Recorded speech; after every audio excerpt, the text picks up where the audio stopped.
Remue-ménage.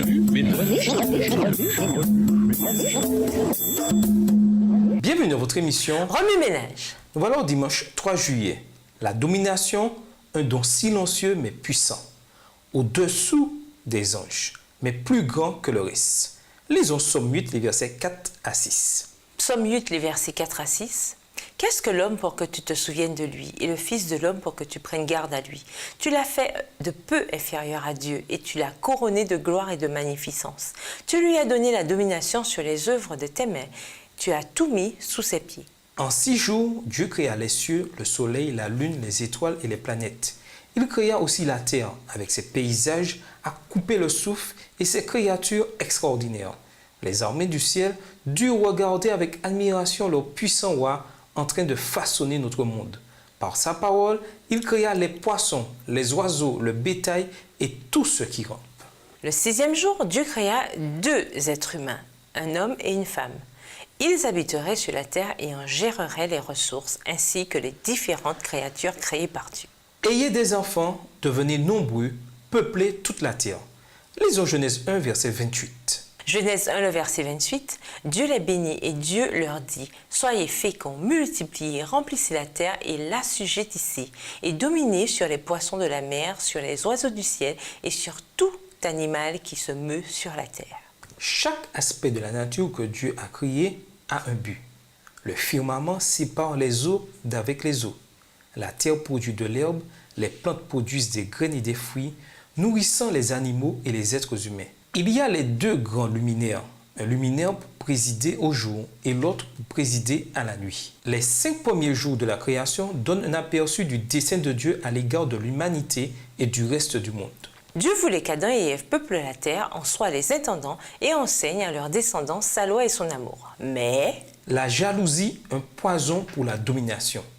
Lisons Genèse 3, les versets 1 à 8. Genèse 3, les versets 1 à 8. Le serpent était le plus rusé de tous les animaux des champs que l'Éternel avait fait.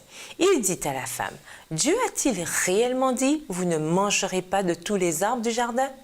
La femme répondit au serpent, « Nous mangeons du fruit des arbres du jardin, mais quant au fruit de l'arbre qui est au milieu du jardin, Dieu a dit, vous n'en mangerez point et vous n'y toucherez point, de peur que vous ne mouriez. » Alors le serpent dit à la femme, « Vous ne mourrez point, mais Dieu sait que, le jour où vous en mangerez, vos yeux s'ouvriront et vous serez comme des dieux connaissant le bien et le mal. » Verset 6. La femme vit que l'arbre était bon à manger et agréable à la vue, et qu'il était précieux pour ouvrir l'intelligence. Elle prit de son fruit et en mangea. Elle en donna aussi à son mari qui était auprès d'elle, et il en mangea. Les yeux de l'un de l'autre s'ouvrirent, ils connurent qu'ils étaient nus. Et ayant cousu des feuilles de figuier, ils s'enfirent des ceintures. Alors ils entendirent la voix de l'Éternel Dieu qui parcourait le jardin vers le soir.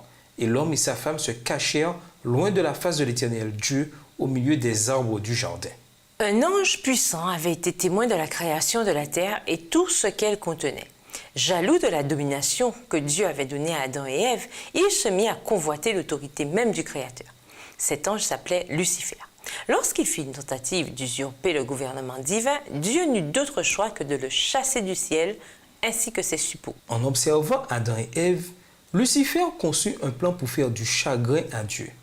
Revêtant la forme de serpent, il convainquit Ève de manger du fruit de l'arbre défendu. La femme vit que les fruits de l'arbre étaient agréables à regarder, qu'ils devaient être bons et qu'ils donnaient envie d'en manger pour acquérir un savoir plus étendu. Elle en prit un et en mangea. Puis elle en donna à son mari qui était avec elle, et il en mangea lui aussi. Genèse 3, verset 6. Ce qui avait si bien commencé était maintenant entaché de la désobéissance de l'humanité. Satan pouvait en fait exercer la domination convoitée non seulement sur Adam et Ève, mais aussi sur leur descendance. Tandis qu'il célébrait sa réussite, il était loin de se douter qu'un événement plus stupéfiant encore que la chute d'Adam et d'Ève allait bientôt se dérouler. Prédiction de la victoire sur le péché.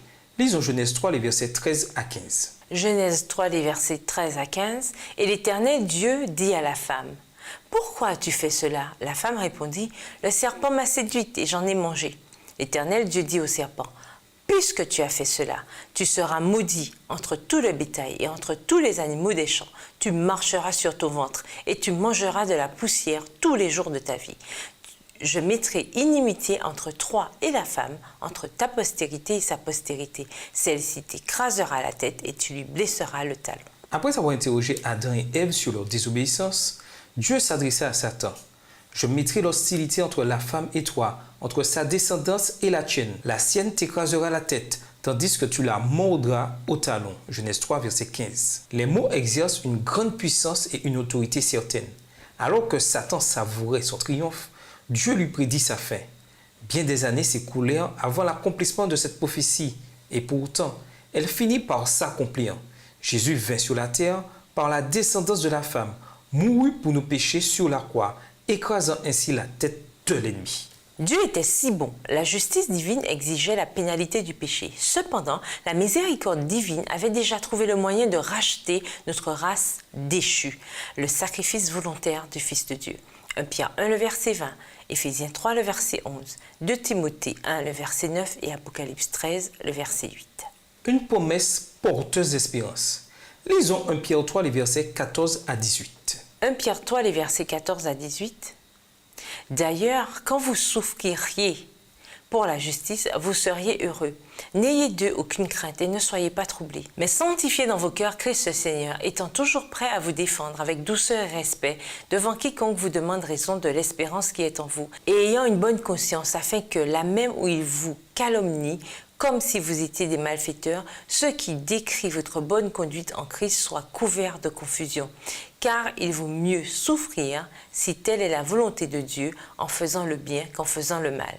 Christ aussi a souffert une fois pour les péchés, lui juste pour des injustes, afin de nous amener à Dieu, ayant été mis à mort quant à la chair, mais ayant été rendu vivant quant à l'esprit. Grâce au sacrifice de Jésus sur la croix, l'humanité reprit espoir. Aujourd'hui, sans crainte ni hésitation, nous pouvons annoncer joyeusement à nos communautés que Jésus est mort, ressuscité et qu'il revient bientôt pour tous ceux qui l'aiment et obéissent à sa parole. Il renouvellera les forces de ceux qui se confient en lui. Ésaïe 40, verset 31. Jésus prépare une place à quiconque accepte son appel. Jean 14, verset 2. Une place où il n'y aura ni larmes, ni douleur, ni souffrance. Apocalypse 21, verset 4. Efforçons-nous donc de regagner et de conserver la domination que le Christ, par son sacrifice, a retrouvée pour nous. L'heure est venue de nous réclamer de la victoire et de saisir les innombrables bénédictions que Dieu en réserve pour nous. Tandis que nous nous attachons à sa promesse, soyons forts et courageux dans le partage de cette bonne nouvelle avec ceux qui ont besoin d'espérance. N'oublions jamais que Dieu est assis sur le trône de l'univers et qu'il s'occupe des affaires de tous les hommes consacrés à son service. Le péché nous empêche d'atteindre les plus hauts sommets. Mais par le sang précieux de Jésus, nous pouvons y arriver. À cause du péché, le Christ a fait l'expérience de la seconde mort, la séparation éternelle d'avec Dieu, à notre place. Pourtant, il n'était blessé que du fait de nos crimes. Il n'était accablé que par l'effet de nos propres torts. Il a subi notre punition et nous sommes acquittés. Il a reçu les coups et nous sommes épargnés. Ésaïe 53, verset 5. Remue-ménage, la domination signifie-t-elle la même chose pour Dieu que pour Satan? Expliquez. Quel rôle la domination joue-t-elle aujourd'hui, des siècles après le sacrifice de Jésus? Prenez le temps de méditer Ésaïe 53, le verset 5. Au lieu des mots « nos » et « notre », dites « votre nom ». Au revoir. Et à demain si Dieu veut. Remue-ménage.